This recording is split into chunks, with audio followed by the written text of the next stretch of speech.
Next Anda bisa membuat seperti ini ya, yang saya. Oke. Berarti sudah ada pertanyaan nggak ini sejauh ini?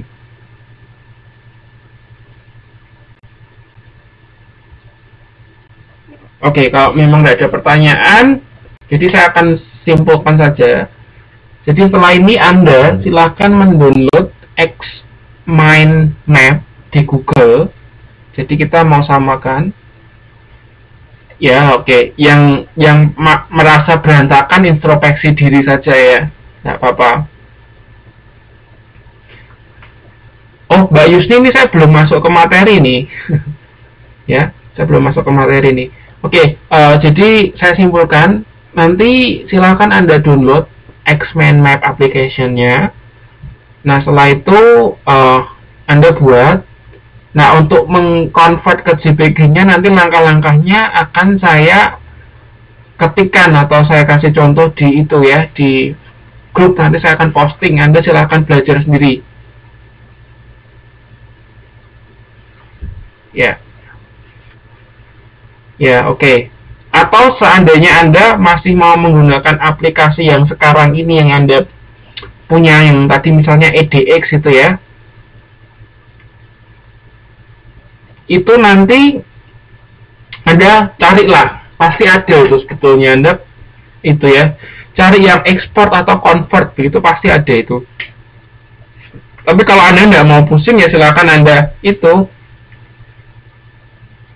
Kalau Anda tidak mau pusing ya silahkan Anda download Xmind aja. Nanti saya tuliskan langkah-langkah untuk mengkonvert ke JPG ya. Oke, ada pertanyaan nggak ini? Kalau tidak ada, saya akan lanjutkan ke materi.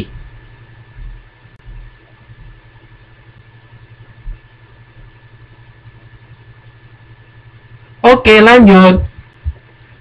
Ya, tadi itu ya, kita akan masuk ke materi. Jadi yang pertama kita akan bahas mengenai ini ya. Dalam satu semester ini kita akan belajar ini, peta kompetensinya seperti ini. Nah, ini ada modul pertama, yaitu kita membahas tentang ruang lingkup pemasaran strategik. Nah, modul yang kedua kita akan bahas ini ada yang tanya ini mengenai itu ya. Pak, presentasinya bulan April, filenya tetap dikumpulkan tanggal 20 Maret ya. Mungkin kalau yang April bisa dikumpulkan nanti ya, setelah itu ya, mungkin sebelum, bolehlah nanti lebih dari 20 Maret, nggak apa-apa. Tapi kalau misal Anda bisa mengumpulkan lebih cepat, ya kenapa Anda gitu kan. Ya.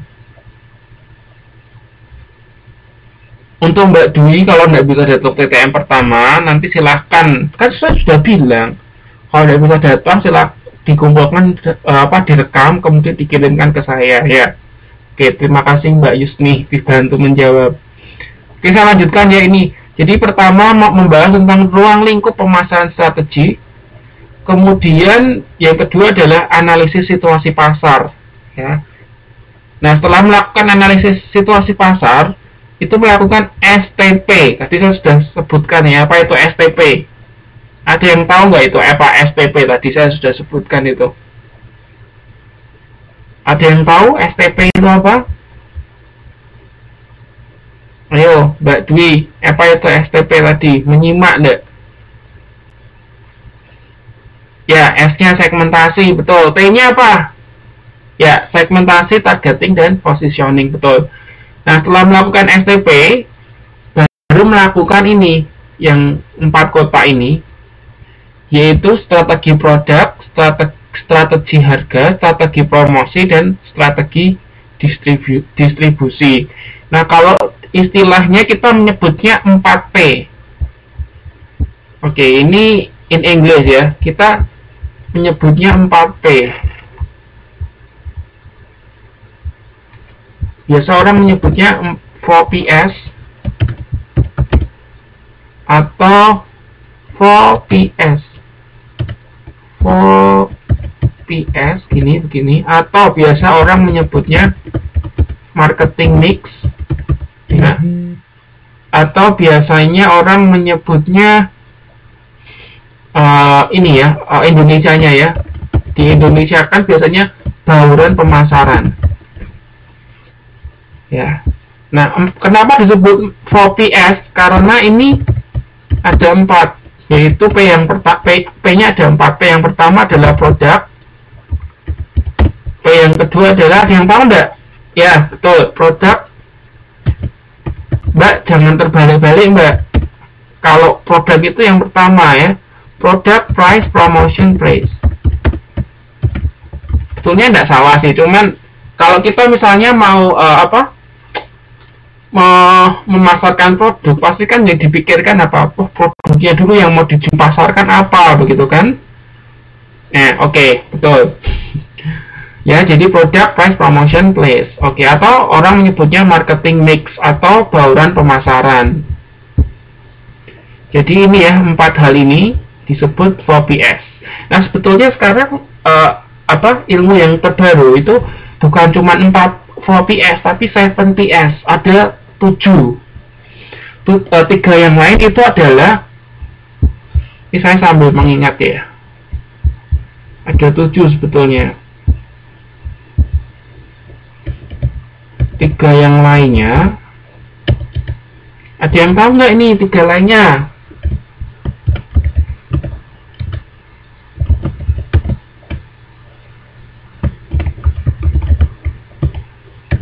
Ya, physical evidence. Terus apa lagi? People. Satu lagi apa ya?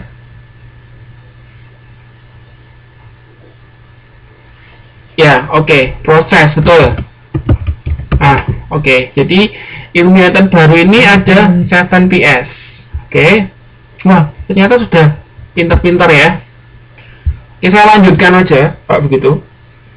Nah, setelah melakukan ini, 4PS ini, langkah berikutnya adalah ini, strategi pemasaran untuk berbagai situasi. Nah, situasi itu kan berbeda-beda kan, ada macam-macamnya. Nah, bagaimana membuat strategi pemasarannya? Nah, itu nanti kita akan bahas di sini. Ada beberapa macam strategi.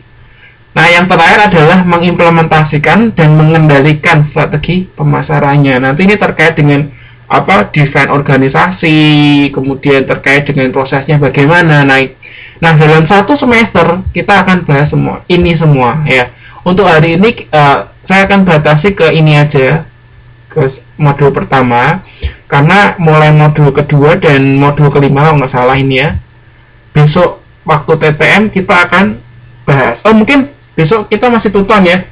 Besok saya akan masuk ke sini, analisis situasi pasar. Oke. Saya lanjutkan, berarti sudah tahu ya, sudah mengerti. Saya lanjutkan ke ini. Nah, outline kita modul pertama ini pemasaran strategi ruang lingkupnya. Ada 2 macam, ada 2 bagian. Yang pertama, strategi bisnis, konsep dan perkembangan manajemen. Ada ABCDE, A pengertian pemasaran strategik, kemudian jenis strategi organisasi, perkembangan teori manajemen, kecenderungan, keunggulan bersaing. Dan bagian yang kedua adalah strategi pemasaran, konsep dan perkembangannya. Ini yang pertama, ini harusnya gini. Konsep strategi pemasaran, pentingnya strategi, proses, dan perspektif orientasi pasar. Oke, kita masuk ke yang pertama, pengertian pemasaran strategik ya. Jadi pemasaran strategik itu didefinisikan sebagai berikut, yaitu proses yang harus dilakukan dalam menetapkan sebuah strategi yang didorong oleh pasar agar dapat mencapai sasaran perusahaan, yaitu menyampaikan nilai pelanggan yang lebih unggul daripada nilai pelanggan yang disampaikan oleh para pesaing. Nah, ada beberapa hal yang saya kasih warna merah ini adalah, saya pikir ini adalah poin pentingnya ya, poin penting atau aspek penting dari pengertian pemasaran strategik. Yang pertama adalah proses. Jadi pemasaran strategik itu adalah proses. Nah, proses ini didorong oleh market atau didorong oleh pasar, sehingga biasa orang sebutnya adalah market driven ya, market driven atau didorong oleh pasar. Kemudian tujuannya apa? Tujuannya untuk menyampaikan nilai pelanggan yang lebih unggul. Ya, nilai pelanggan yang lebih unggul daripada yang disampaikan oleh pesaing yang lain. Nah, jadi ini ya beberapa poin penting dari pengertian pemasaran strategik adalah proses didorong oleh pasar, tujuannya untuk nilai pelanggan yang lebih unggul daripada para pesaing. Nah, penyampaian nilai pelanggan bukanlah sebuah proses jangka pendek, melainkan sebuah proses jangka panjang. Karena harus mencakup penciptaan, penyampaian, perawatan, dan pengembangan nilai pelanggan. Jadi ini bukan proses yang yang singkat, tapi ada proses yang berkelanjutan, yang panjang dari mungkin penciptaan produknya gitu ya, penyampaiannya, perawatannya, kemudian pengembangan nilai pelanggan. Nah, proses ini tujuannya apa? Sehingga selalu dapat lebih unggul, ya, selalu dapat lebih unggul dibandingkan dengan nilai yang disampaikan oleh pesaing. Itu tujuan dari pemasaran strategik itu, supaya lebih unggul, lebih baik dibandingkan perusahaan lain. Oke, saya lanjutkan ya. Ini pengertian strategik. Oke, kita akan masuk ke ini, strategi bisnis. Nah, menurut ahli ini, namanya Robin dan Kotler, strategi itu didefinisikan adalah sebuah keputusan dan tindakan yang menentukan kinerja jangka panjang sebuah organisasi. Jadi dalam organisasi itu, jadi strategi itu adalah keputusan dan tindakan yang tujuannya untuk kinerja jangka panjang sebuah organisasi. Nah, masih menurut Robin dan Coulter, itu strategi itu dibedakan menjadi 3 ya. Yang pertama adalah strategi korporasi, strategi bisnis, atau nama lainnya adalah strategi bersaing. Dan yang ketiga adalah strategi fungsional. Nah, apa itu strategi korporasi? Ini ya, adalah sebuah strategi organisasi yang menentukan pada bisnis apa sebuah perusahaan beroperasi, harus beroperasi atau ingin beroperasi, dan apa yang ingin dilakukan dalam bisnis-bisnis tersebut. Ini contohnya apa? Contohnya misalnya perusahaan Aqua gitu ya. Nah, Aqua mau apa? Mau jualan minum. Nah, itu termasuk jual minuman gitu ya. Nah, itu termasuk salah satu bentuk strategi korporasi gitu ya. Nah, strategi yang kedua adalah strategi bisnis atau strategi bersaing. Artinya apa? Pengertiannya adalah sebuah strategi organisasi yang fokus pada bagaimana organisasi akan bersaing di setiap bisnis-bisnisnya. Jadi ini misalnya di contohnya Aqua ya. Nah, Aqua ini mulai lihat nih kompetitornya siapa ini. Kalau Aqua tuh kompetitornya siapa? Ya klub misalnya ada ya, produk klub ya. Wah, Aqua mulai lihat di pesaingnya. Pesaing di samping kanan kirinya. Oh, nah ini proses seperti ini dinamakan strategi bisnis atau strategi bersaing. Nah, strategi yang ketiga yaitu strategi fungsional. Nah, ini apa? Strategi fungsional adalah strategi yang digunakan oleh perusahaan, oleh berbagai departemen fungsional dari sebuah organisasi untuk mendukung strategi bisnis atau bersaingnya, atau strategi bersaingnya. Nah, bicara mengenai departemen fungsional, kalau dalam perusahaan itu ada 4 ya, ada 4 departemen fungsional penting ya. Ada yang tahu nggak apa itu departemennya? 4 departemen fungsional dalam perusahaan. Ada yang tahu? Coba ini saya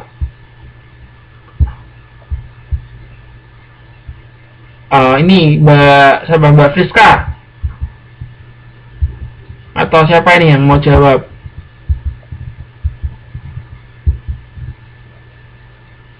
Empat departemen fungsional dalam perusahaan yang penting gitu ya. Oke, saya kasih clue ya, saya beritahu. Yang pertama, departemen keuangan.